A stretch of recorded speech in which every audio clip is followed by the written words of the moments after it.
Ahoy, Drusha, kak dela, dobre večer, to Nanwalek, a village of Nanwalek. And I'm on my Starlink Mini. When you read a classic text about Niels in Russian, you must know that this is not a complete text. This is a retelling written in Soviet times by two wonderful translators. Selma Lagerlof's original book has a more complicated title, Neil Holgersson's Amazing Journey with Wild Geese in Sweden. And in terms of its volume, it is much larger than the Russian language text. Ahoy, ye dog. The fact is that this book was conceived not just as a fairy tale, but as a textbook and even an encyclopedia. A story about Sweden for first graders who lived at the beginning of the 20th century. Our translators decided to remove everything that is understandable and interesting to the Swedes, that is, geographical and historical details related to their homeland. As a result, only a story filled with incredible adventures remained, and Russian children love this story very much. The main thing is the transformation of the hero, the story of his soul. While reading, you're amazed at how Niels changes. With every action, with every situation. For Russian literature and for Russian culture in general, this is very important. Transformation to the real self is the main thing in the book about Niels. Howdy, Eileen. Selma Lagerlof is a deeply religious Christian, and all her texts are filled with Christian meanings. What she spoke directly about God was, of course, replaced by something neutral in the Soviet translation. For example, in the beginning, Niels' parents did not actually go to the fair, but to church. And the mom is worried about this, and when he leaves, his parents ask him not to do his homework, but to read today's passage from the gospel and a sermon on this passage. To the boy, this seems absolutely impossible, and then the events known to us begin. Is it bad that the boy doesn't want to go to the service and read church books? Does he get punished for this? Good and obedient. He says and does it as it is. He has not yet met God, and he cannot see him in the book and in the temple. He is such a nature that this is not enough for him. He needs to meet God and feel God in life. Find the real in yourself and in the world. And if he does, he will certainly be faithful to it, because he is a man, like all of us, and not a single person, even the most disobedient, can be considered lost. There is no evil without good. This is one of the main conclusions that Niels gradually comes to. No matter how hard and hopeless it is, there's no need to be discouraged. Everything in this world is not just like that. Do you remember how the ants bit baby Niels? Then geese realized for the first time how fragile human life is, and that a person can not only be a source of danger, but also a sick child. This is very consonant with the words of the Holy Passion Bearer, Sarita Alexandra. Life is so fragile that any parting can be eternal. We can never be sure that we will still have the opportunity to ask for forgiveness for an evil word and be forgiven. During his wonderful journey, Niels saw the whole world from what it had been before. He had the opportunity of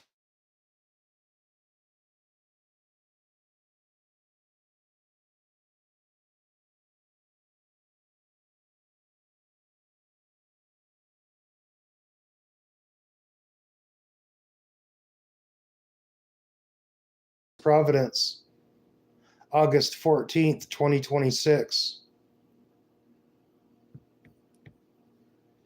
The next reading for us.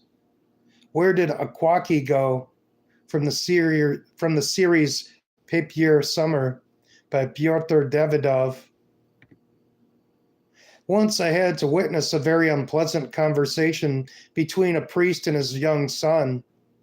The child cried. Their beloved dog Rex had died, and it was possible to understand the suffering of any. And he, poor thing, asked Dad if he was suffering of any. And he, poor thing, asked Dad if he would see Rex in paradise. Dad, his father's tears, incomprehension close to despair. Does God really hate us so much? And I love Rex. And I cannot call this dialogue a triumph of Christian pedagogy, nor an explanation of all theological questions. In fact, if a conversation about God ends with a desperate, does God really hate us? Then, well, if you answer, listen, I don't know, or let God himself decide, because he always arranges everything for good, the guy will at least not be afraid of him, as if God is the executioner. He is not the executioner, is he? Not the director of a slaughterhouse, really. The cactus was happy. Mashka and Sava came from their grandmother from the village of Archangelsk, and off they went, hugs, running around, trio songs, somersaults, and everything else that makes up a cat's happiness, whether he wants it or not. After the first manifestations of happiness, the children locked themselves in their room and held a secret council in which only a happy cactus could participate. It's the name of the cat. My wife gently but firmly sent to the kitchen. The traitor cactus, despite the exceptional attractiveness of the kitchen for him, remained with the conspirators, and the conversations there were. Firstly, the cat learned about the existence of a new friend, Apollinarius, who lives in a swamp on the outskirts of his grandmother's village and does not blow a mustache.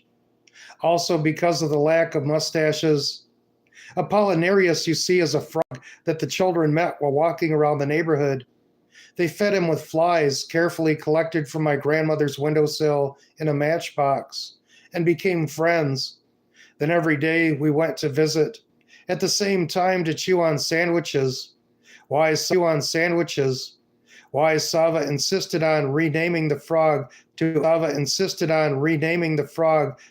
Aquakia, which aroused some genuine respect. She resisted out of stubbornness, but then gave up. Aquaki is so prefer to be silent. Then his wife told them how in childhood he made friends with a pig. The parents kept pigs and a cow in addition to chickens and rabbits. How she taught her to take obstacles and run after a stick, to the delight of the whole street. I told several stories about various cases with animals from my childhood, about how my grandmother tamed an angry chained dog, which everyone was afraid to approach except the owner, tamed, by the way, on a bet. In the end, the terrible great-granddaughter of the Baskerville dog allowed her to mess with her puppies, to the amazement not only of the losers of the dispute, but also all the inhabitants of the yard. Cactus the cat listened to these stories with some condescension, glancing significantly in the direction of the kitchen. Yes, I gave up. However, we were hungry too. A few days later, the same guy, the son of a priest, came to us. The children are friends with him. I don't know what they're talking about there. I have no reason to believe that the boy did not fully survive the loss of the dog. At least I suffered for a. I remember one way or another when the children's company with the cactus in the rear guard went into the living room. The boy no longer gave the impression of a grief-stricken person, and I watched much more cheerfully. They shouted in unison, "Ah, where is Aquakia's son?" I hope they do not know the original. Perhaps the children were able to convince him that God knows better where to place whom of his creations. Perhaps they have found the difference between a deadening letter and life-giving spirit. 2 Corinthians 3:6. Children succeed in this faster than adults with their own paragraphs, prescriptions, curses, and other nizya. I know from my own experience. Pyotr Davidov.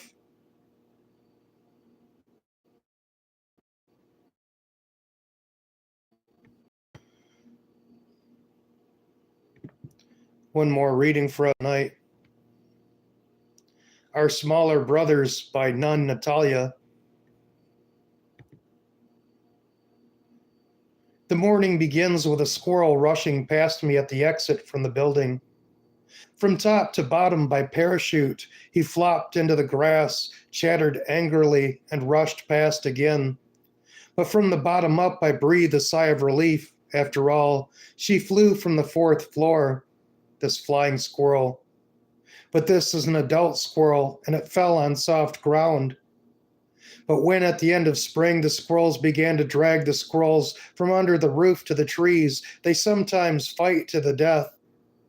More often, of course, not to death, but it is still hard to look at their children's faces with bloody noses. To the trees without hollows, she dragged it up and dropped it in. After the third fall, he hurt so badly that we thought the poor guy won't survive. The squirrel twitched some agonal movements. His mother ran away somewhere. It was in the evening. For the night, we covered him with a box from cats and birds, and by morning he had already recovered so much that he even ate. After that, he was found by a squirrel, and again she dragged him to the tree without a hollow and dropped him. And he didn't survive. He died. And the squirrel was such a good squirrel, clean, nimble, moderately careful. No, today the whole creature groans and suffers. This is also about the fact that not everything is perfect in the heads of this creature either. Grows. After the service, I go to work outside. At some point, a noise rises near. It's Jay chasing crows. I look at them with sympathy. On Jays, I mean, because the crows have already got everyone. Beginning, the climate really became warm. Animals and birds began to appear, which were not here 25 years ago.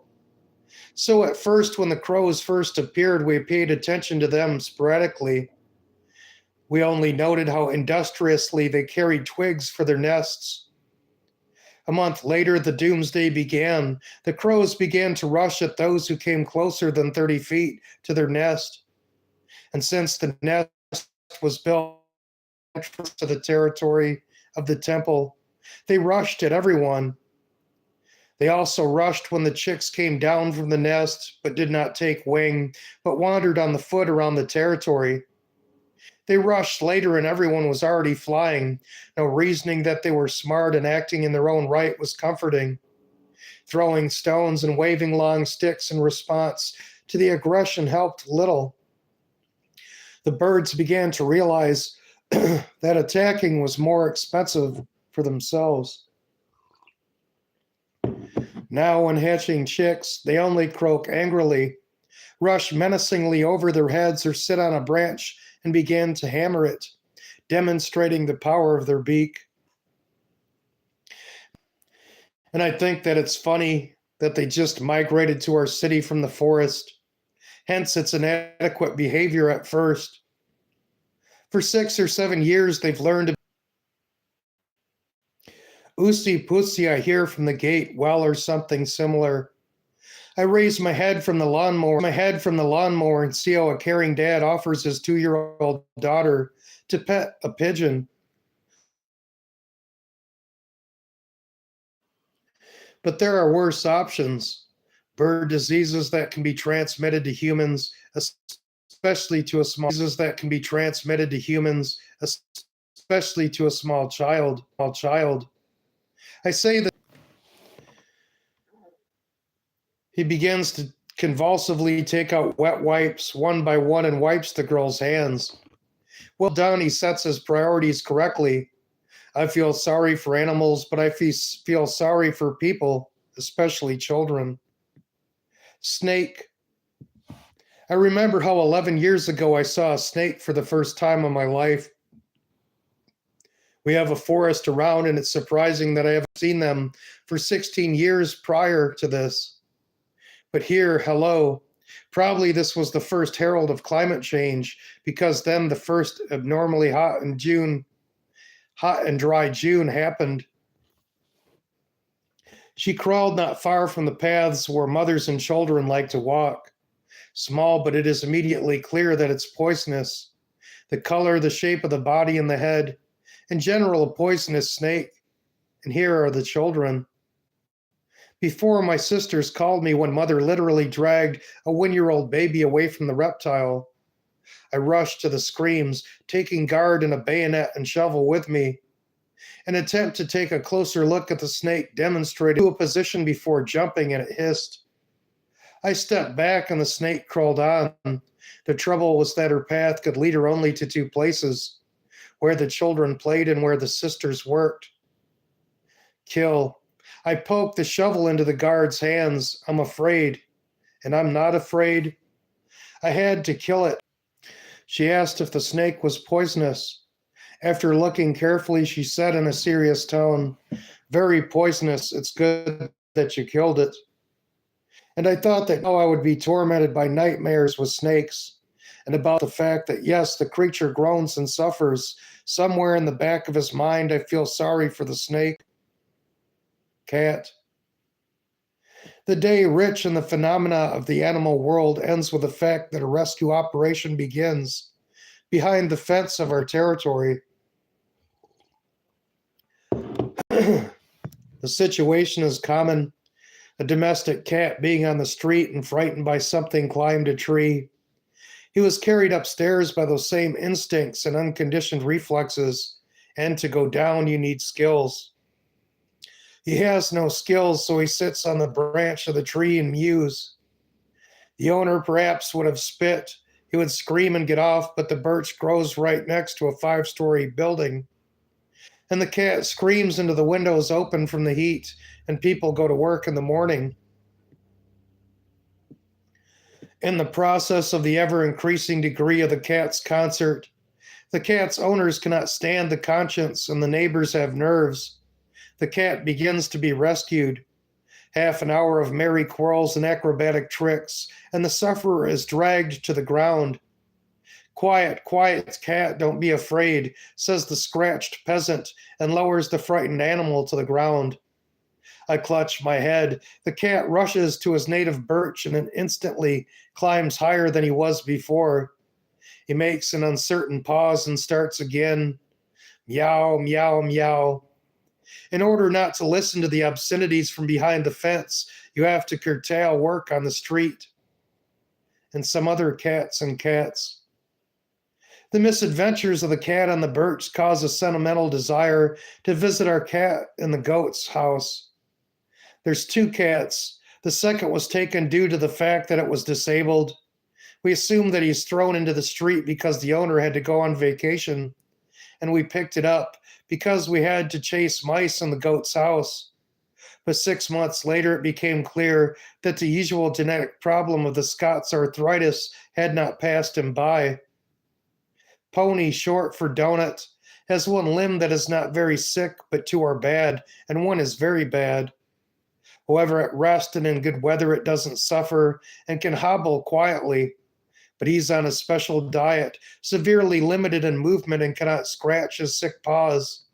And his fur coat is thick and dense. Sometimes he pulls away from our touch, and you can guess he feels bad.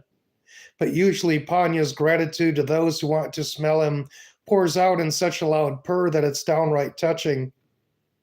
We used to think that this breed was kind and gentle, but a clone of Pony appeared, Bonya, when he was thrown into the street and suffering from illness. And Bonya was formed by other things. By the way, he hisses menacingly with a howl. Demonstrating his dissatisfaction, he graciously allows him to stroke himself and even tells them where to scratch him, but it does not purr. He can bite if the stupid leather do not understand his aristocratic claims. But the month heat humbled him too. Little by little he gave up all ambitions, and today he calmed down on the floor of the goat house, lying on his stomach and plebeianly spreading his paws in different directions. Autumn will take revenge for everything, I quietly murmur, the words of the song Archdeacon Roman. The book of the late Marina Zurinskaya, Mishka and some other cats and cats, where she told the story of life of a cat and their family. And she ended up somehow in such a way that they had never been cat lovers.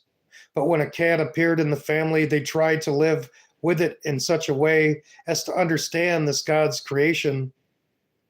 Yes, we have to do it, at least because the creature groans and suffers, and it's submitted to decay involuntarily because of the crime of man. Nun Natalia, July 15th, 2026. Thank you, brothers and sisters, for joining me, for listening. God bless you all. God loves you more than I can ever express. Lord willing, I'll see you on the next one. Paki Paki.